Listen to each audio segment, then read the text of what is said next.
रहीम अस्सलाम वालेकुम वरहमतुल्लाहि वबरकातुहू। दोस्तों, आप अपना YouTube चैनल पाक न्यूज़ भाई देख रहे हो। मैं अहमद खान आप सब दोस्तों से गुजारिश है कि अगर आपको वीडियो अच्छी लगे तो प्लीज चैनल को सब्सक्राइब भी कर दें, लाइक और शेयर जरूर करना। आपका बहुत बहुत शुक्रिया। तकरीबन 80 अरब रुपया लगाया, 80 अरब रुपया पाकिस्तानियों का इन दो इलेक्शन में, 80 से भी ज्यादा लगा। पहले 8 फरवरी का, फिर ये 21 अप्रैल वाला। 8 फरवरी को तो जो कुछ होना था यानी कि हो चुका था, जो कुछ करना था वो कर दिया था। लेकिन कल भी जो कुछ हुआ ना, इससे ये साबित होता है कि हमारे अदारों में बैठे हुए लोग जो ऊपर की सतह पर है, नीचे वाले नहीं, ऊपर की सतह पर बैठे हुए लोग पैसे लगाकर लोगों की गालियां लेते हैं, यानी कि पैसे लगाने के बाद लोगों की नफरत खरीदते हैं। कल जो नंगा नाच हुआ, जो अंडरवेयर पहना हुआ था वो भी उतर गया। सफेद पोश बड़े बड़े यानी कि अपने आप को बड़ा इज्जतदार खानदान, बड़े इज्जतदार लोग, बड़े बड़े ऐडों पर बैठे हुए लोग कल नंगे हो गए।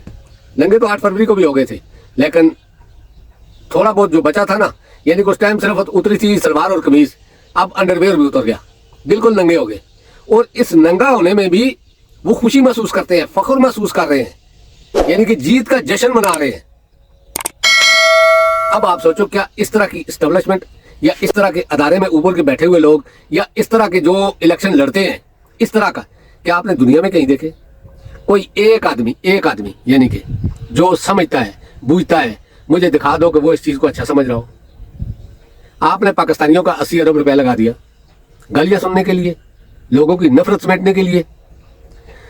अगर इस तरह के इलेक्शन करवाने थे या इसी तरह का माहौल, चलो 8 फरवरी को तो आपको समझ नहीं आई कि हो क्या गया है आपके साथ, फिर भी आपकी नीयत तो ये थी ना कि फलां को बनाना है, फलां को आगे करना है, तो आपको इलेक्शन कराने की जरूरत क्या थी? आप जब इस तरह ही करना था, लगाने वही लोग थे जो आपके चुने हुए थे, तो फिर 80 अरब रुपया किसके दहेज में आपने लगा दिया? वो पाकिस्तानी भूख से मार रहे हैं। 70 से 80% पाकिस्तानी इस वक्त लकीर यानी कि गुर्बत की लकीर के नीचे चले गए हैं, लेकिन आपको इस चीज की कोई परवाह नहीं। लगता है तो लगने दो, कर्जा लेंगे, खाएंगे, याशी करेंगे, मौज उड़ाएंगे। कर्जा किसके नाम पे ले रहे हो? पाकिस्तान के नाम, पाकिस्तानियों के नाम पर। खा कौन रहे हैं ये लोग मिल बैठ कर? तो 80 अरब रुपया लगाकर क्या हासिल किया?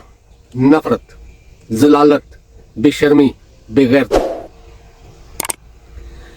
80 अरब रुपया सिर्फ इलेक्शन कमीशन को दिया गया और रिजल्ट आप लोगों के सामने है।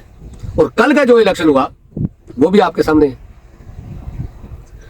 8 फरवरी वाला तो चलो धोखे में मारे गए थे, लेकिन कल का जो हुआ ये तो बिल्कुल प्लानिंग, यानी कि बिल्कुल सोच लिया था कि कोई किसी किस्म की शर्म हया नहीं करनी।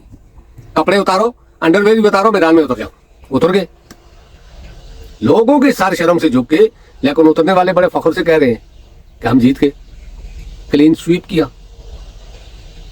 लेकिन अवाम की नफरत, अवाम के दिलों में जो नफरत है, देखे ये इस माहौल तक पाकिस्तान को पहुंचाने में या लोगों को पहुंचाने में तकरीबन 2-2.5 साल लगे हैं, लेकिन इसको खत्म करने में मेरे अंदाजे में सदियों लग जाएंगी। चाहे वो जर्नैल है, जज है, या कोई ब्यूरोक्रेट है, या पुलिस का बड़ा अफसर है, नौकरी कितना अरसा की होती है? पाकिस्तान तो इंशाल्लाह रहेगा ना, और ये अवाम भी रहेगी, और इनके बच्चे भी रहेंगे, जो छोटे बच्चे हैं वो भी बड़े होंगे। तो क्या ये इतना जल्दी खत्म हो जाएगी?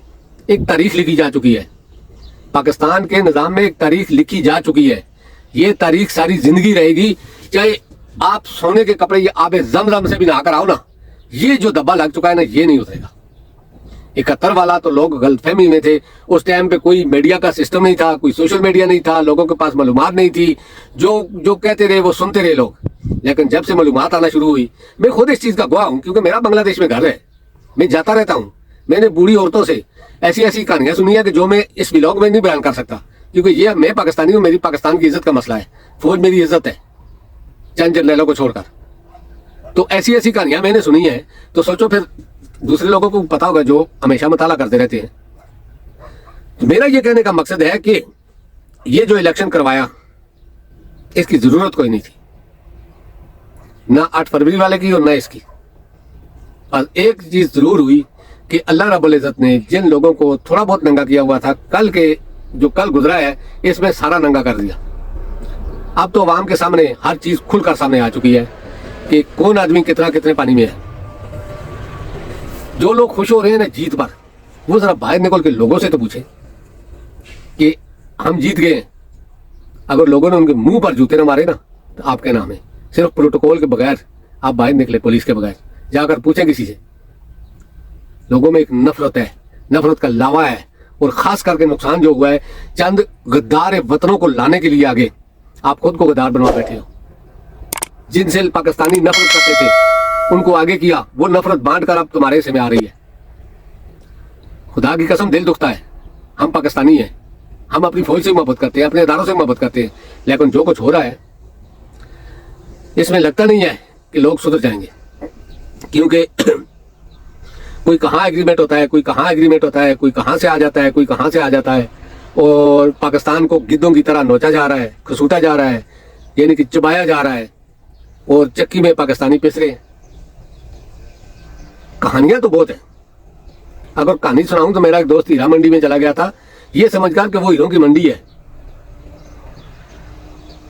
यानी कि मेरी तरह बोला वाला था, उसको नहीं पता था। किसी ने कहा हीरा मंडी में जाना है तो वो चला गया खुशी खुशी। तो आगे जो कुछ उसने देखा वो आप समझदार के लिए इशारा ही काफी है। तो दोस्तों, ये तो एक किस्सा था इस इलेक्शन का, इसके पीछे बैठे हुए लोगों का और इसमें जीत हारने वालों का। लेकिन एक चीज की बड़ी खुशी हुई, जो बजौड़ में इलेक्शन हुआ उसने हमारे खास करके तरीके इंसाफ के लोगों को भी नंगा कर दिया कि वो भी खान के मिशन को पीछे करके अपनी मन मर्जी के यानी कि टिकट इशू कर रहे थे। उनको भी पता चल गया कि उनकी औकात क्या है। बजौड़ के लोगों ने ऐसा जवाब दिया उनको कि आइंदा जो भी इस तरह का फैसला करेगा उसके साथ यही होगा। वो भी अपने यानी कि सोच लें कि तरीके इंसाफ में जो लोग हैं वो दूसरी पार्टियों वाले नहीं हैं, ये पढ़े लिखे भी हैं, समझदार भी हैं, और ये हक बात को हक कहना जानते भी हैं, ये हक के लिए लड़ना जानते भी हैं।